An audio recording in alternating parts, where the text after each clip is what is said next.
Hello, my dear friends. I'm Dr. Wasim I Khan, Associate Professor, Shri Shivaji Law College, Prabhani, Maharashtra, India. So, in today's lecture, we will discuss Section 3 of Bharatiya Nyaya Sanhita 2023, which dealt with the concept of general explanation. There are a certain general explanation which is applicable to the entire Bharatiya Nyaya Sanhita 2023. What exactly those general exceptions are there, we will discuss in this particular lecture. तो आज हम section 3 BNS का discuss करने वाले हैं, जिसमें general explanation दिया हुआ है कि बहुत सारे सेक्शन से रिलेटेड है वो, मतलब सारे एक्ट को, मतलब BNS को, भारतीय न्याय संहिता को, ये जनरल एक्सप्लेनेशन लागू रहेंगे। यही हम आज के लेक्चर में डिस्कस करने वाले हैं। आगे बढ़ने से पहले अगर अभी तक आपने मेरे चैनल को सब्सक्राइब नहीं किया है तो सब्सक्राइब कर लीजिए और ऐसे वीडियो को ज्यादा से ज्यादा स्टूडेंट तक शेयर कीजिए। तो चलिए जनरल एक्सप्लेनेशन हम सेक्शन 3 डिस्कस करते हैं। So section 3 subclause 1, first of all we will discuss. So throughout this Sanhita, subclause 1 we will discuss, throughout this Sanhita, every definition of an offense, every penal provision and every illustration of every such definition or penal provision shall be understood subject to the exception contained in the chapter entitled General Exceptions, though those exceptions are not repeated in such definition, penal provisions or illustration. So throughout this sanhita, मतलब इस संहिता में कहीं पर भी every definition of an offence, offence की कोई भी डेफिनेशन हो, एवरी पिनल प्रोविजन या कोई भी पनिशमेंट हो, and every illustration, there are certain illustration used to given below the section. So हर उस इलस्ट्रेशन को, हर उस डेफिनेशन को, एक आधे ऑफेंस की डेफिनेशन है या कोई भी पिनल प्रोविजन है, पनिशमेंट से रिलेटेड प्रोविजन है, या कोई इलस्ट्रेशन है, या कोई डेफिनेशन या ऑफ एवरी सच डेफिनेशन और penal provision shall be understood, हम उसको कैसा समझेंगे? Subject to the exception contained in the chapter entitled general exception. So there is a separate chapter in the BNS entitled general exception. एक general exception नाम का एक special chapter है BNS में। अब जनरल एक्सेप्शन में एक जनरल एक्सेप्शन दिए वाले, कब कोई अक्यूज्ड अपनी लायबिलिटी को अवॉइड कर सकता है अगर उसका केस उस जनरल एक्सेप्शन में आता है। तो बात ध्यान में रखिए कि जो जनरल एक्सेप्शन का चैप्टर हर एक सेक्शन को लागू रहेगा through out this Samhita. Her penal provision, अगर एक आधा पिनल प्रोविजन है, एक आधी डेफिनेशन है या एक आधा और कोई इलस्ट्रेशन है, बात ध्यान में रखो, अगर वो डेफिनेशन अगर जनरल एक्सेप्शन से रिलेटेड आएगी तो जनरल एक्सेप्शन उसको इक्वली लागू रहेगा। हर डेफिनेशन के या हर पिनल प्रोविजन के नीचे जनरल एक्सेप्शन अलग से देने की जरूरत नहीं है। वही जनरल एक्सेप्शन जिसका सेपरेट चैप्टर है, वही जनरल एक्सेप्शन हर डेफिनेशन को, हर पनिशमेंट को या हर इलस्ट्रेशन को लागू रहेंगे। देखिए एग्जांपल के जरिए समझने की कोशिश करते हैं।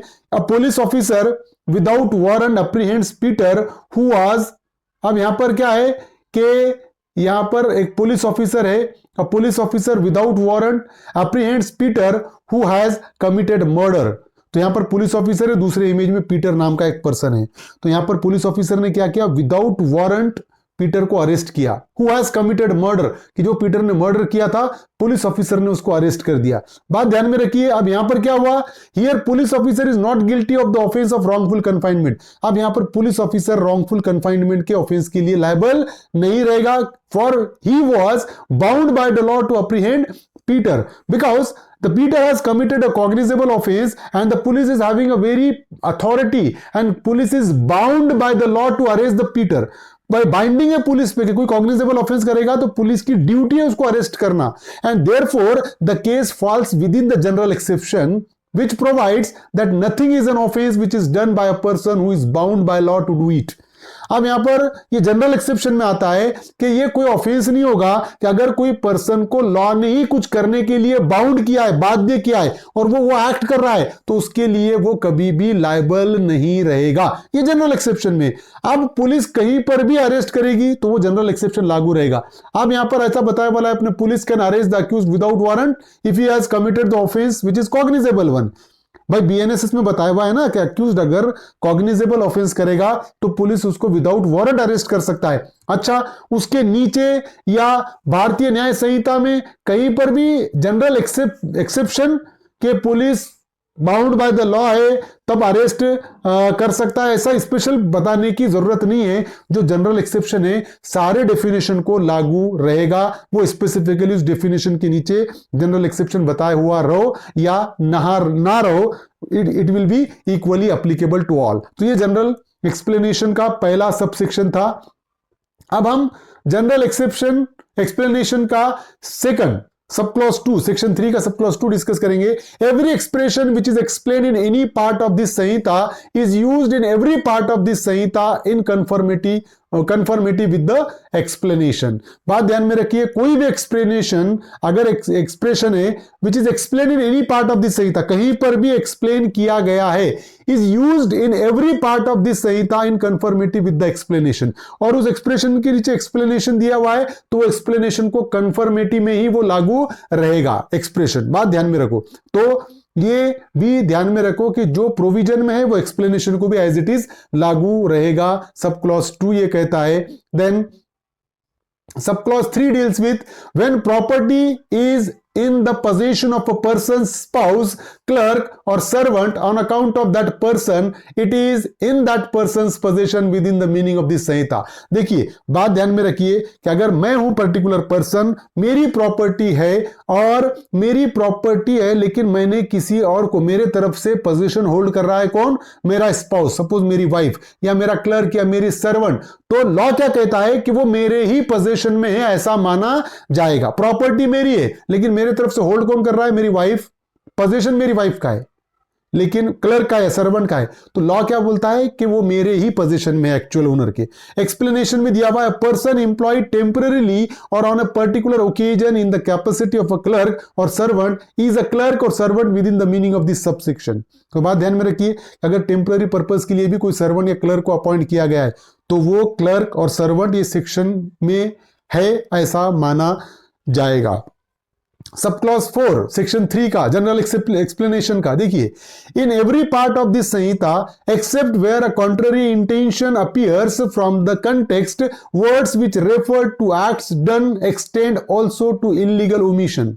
बात ध्यान में रखिए कि in every part of this sanhita में कहीं पर भी अगर बताया हुआ है except where a contrary intention appears from the context, अगर contrarily अगर कोई इंटेंशन अपीयर होता है, उससे अलग इंटेंशन अगर अपीयर होता है तो ठीक है, otherwise words which refer to acts, एक आधा वर्ड्स है जो किसी एक्ट को रेफर कर रहे हैं, इसने ये एक्ट किया ऐसा वर्ड से दिख रहा है, done extend also to illegal omission, मतलब जहां पर एक्ट की बात हो रही है वहां पर इलीगल ओमिशन भी इंक्लूड होगा। मतलब सिर्फ करना ही नहीं, अगर कोई पर्सन करने की ड्यूटी रखता है तो वो ओमिट कर रहा है तो वो भी उसी में इंक्लूड रहेगा। मतलब कोई एक्ट करना, अगर फॉर एग्जांपल एक आधे पर्सन की कोई ड्यूटी बता रहा है कोई प्रोविजन कि ये पर्सन ने एक्ट करना जरूरी है, ड्यूटी है उसकी करने की, अब करने की ड्यूटी बताए वाली है, अगर वो नहीं करेगा तो it is called omission, illegal omission. तो करना इलीगल ओमिशन भी इंक्लूड हो रहा है उसमें, ऐसा माना जाएगा जनरल एक्सप्लेनेशन में। हम ये नहीं कह सकते नहीं इसमें कुछ करने का बोला हुआ था, ओमिट करने का बोला हुआ नहीं था। यहां पर एक्सप्लेनेशन सब क्लॉज 4 में क्लियर कर दिया वाला है, कुछ करना मतलब अगर वो नहीं किया तो इलीगल ओमिशन माना जाएगा। Sub clause 5, when a criminal act is done by several persons in furtherance of the common intention of all, each of such person is liable for that act in the same manner as if it were done by him alone. So if the act is committed by several person with a common intention, then it is supposed to be known that all the person has committed that particular act. अगर common intention में अगर सारे person ने मिलकर अगर कोई act, furtherance of common intention several person अगर कोई act करते तो each of such person is liable for that act in the same manner as if it were done by him alone. कि अकेला उस अगर करता तो उसके लिए जितनी लायबिलिटी होती है सब मिलकर करेंगे तब भी उतनी ही लायबिलिटी रहेगी। 5 लोगों ने मिलकर ऑफेंस किया, अगर एक करता तो जो लायबिलिटी होती तो पांचों की भी वही लायबिलिटी होगी according to section 3 sub clause 5 general explanation दिया हुआ है। Sub section 6, whenever an act which is criminal only by reason of its being done with a criminal knowledge or intention is done by several persons. Each of such person who joins in the act with such a knowledge or intention is liable for the act in the same manner as if the act were done by him alone with that knowledge or intention. एखादा person कोई criminal, whenever an act which is a criminal only by reason of its being done with a criminal knowledge और intention, एखादा act है वो इसीलिए criminal act हो रहा है क्योंकि एक पर्टिकुलर क्रिमिनल नॉलेज के साथ किया गया है या क्रिमिनल इंटेंशन के साथ किया गया है, लेकिन वो एक्ट किए डन बाय सेवरल पर्सन, बहुत सारे लोगों ने मिलकर किए. Each of such person who joins in the act with such knowledge और इंटेंशन, हर एक पर्सन ने अगर वो एक्ट को ज्वाइन किया उस नॉलेज और इंटेंशन के साथ, तो लायबिलिटी भी कैसी होगी कि अगर वो अकेला करता तो जो लायबिलिटी होती, तो सारों ने मिलके किया तब भी सारों की लायबिलिटी सेम रहेगी क्योंकि वो एक्ट क्रिमिनल था और उन्होंने क्रिमिनल नॉलेज और क्रिमिनल इंटेंशन के साथ वो एक्ट किया था, तो एक की जो लायबिलिटी वो सारों की भी लायबिलिटी सेम ही रहेगी. अब देखिए sub clause 7 deals with whenever the causing of a certain effect और an attempt to cause that effect by an act or by an omission is an offense, it is to be understood that the causing of that effect partly by an act and partly by an omission is the same offense.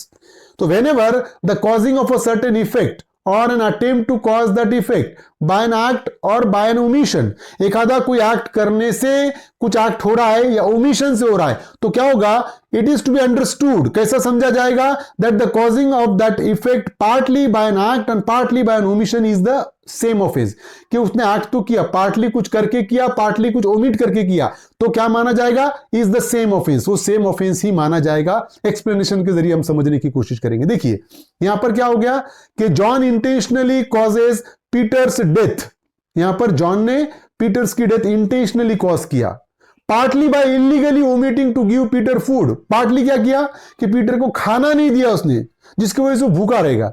And partly by beating Peter John has committed a murder, मतलब क्या किया, खाना देना चाहिए था, he omit to give food to the Peter, कि Peter को दिया नहीं उसने खाना, मतलब देना चाहिए था, दिया नहीं, मतलब ओमिशन आ गया यहां पर. और दूसरा उसको मारा उसने, यहां पर एक्ट किया, पार्टली ओमिशन पार्टली एक्ट है. तो अब क्या हो गया, पार्टली ओमिशन से उसकी जान गई, पार्टली मारने से जान गई, तो ये क्या हो गया, यहां पर जॉन जो है उसने मर्डर किया यह माना जाएगा क्योंकि वो ऑफेंस सेम ऑफेंस में कंसिडर होगा.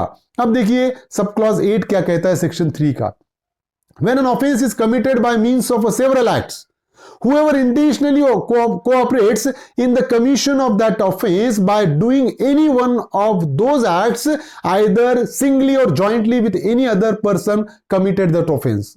So when a person is committed by means of several acts, अलग अलग एक्ट से अगर पर्सन का एक्ट हो रहा है, कमिट हो रहा है, कोई एक्ट ऑफेंस कमिट हो रहा है, whoever intentionally cooperates, जो भी intentionally cooperate करेगा in the commission of that offense, वो offense करने में, commission of that offense by doing any one of those acts, कोई भी एक्ट करके अगर उसने मदद किया, intentionally cooperate किया, either singly or jointly, अकेले ने भी या jointly भी, with any other person commits that offense, तो दोनों वो पर्सन उस ऑफेंस के लिए लायबल रहेंगे. देखिए John and Sam agrees to murder Peter by severally and severally and at different times giving him small doses of poison.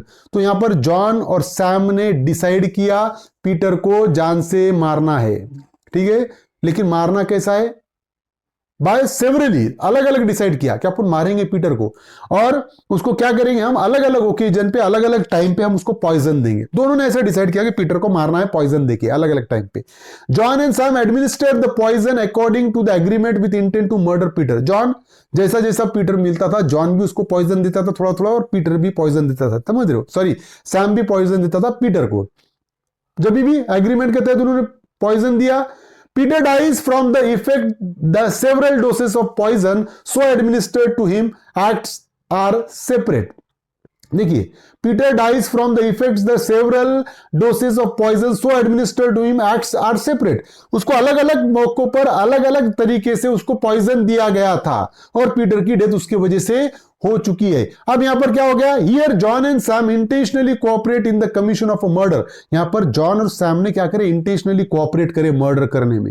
And as each of them does an act by which the death is cause, उन्होंने जो जो act किया उसी की वजह से Peter की death हो गई। यहां पर they are both guilty of the offence though their acts are separate, दोनों भी सेम ऑफेंस के लिए लायबल होंगे भले ही उनके एक्ट सेपरेट है।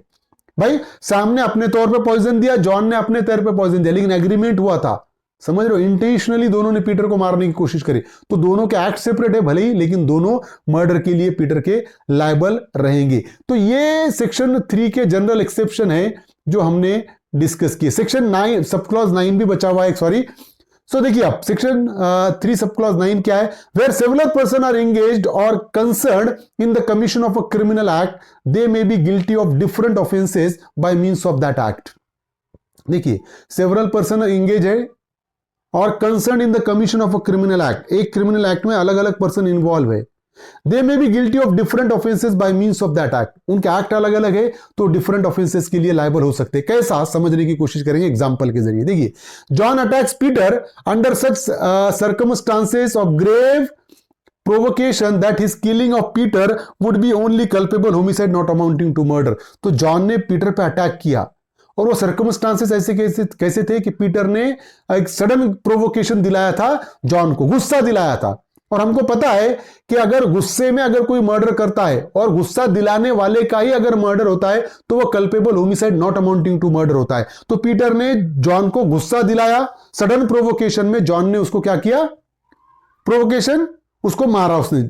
अब यहां पर क्या हुआ देखिए, यहां पर सैम इंटर हो गया। Sam having ill will towards Peter and intending to kill him and not having been subject to the provocation assist John in killing Peter।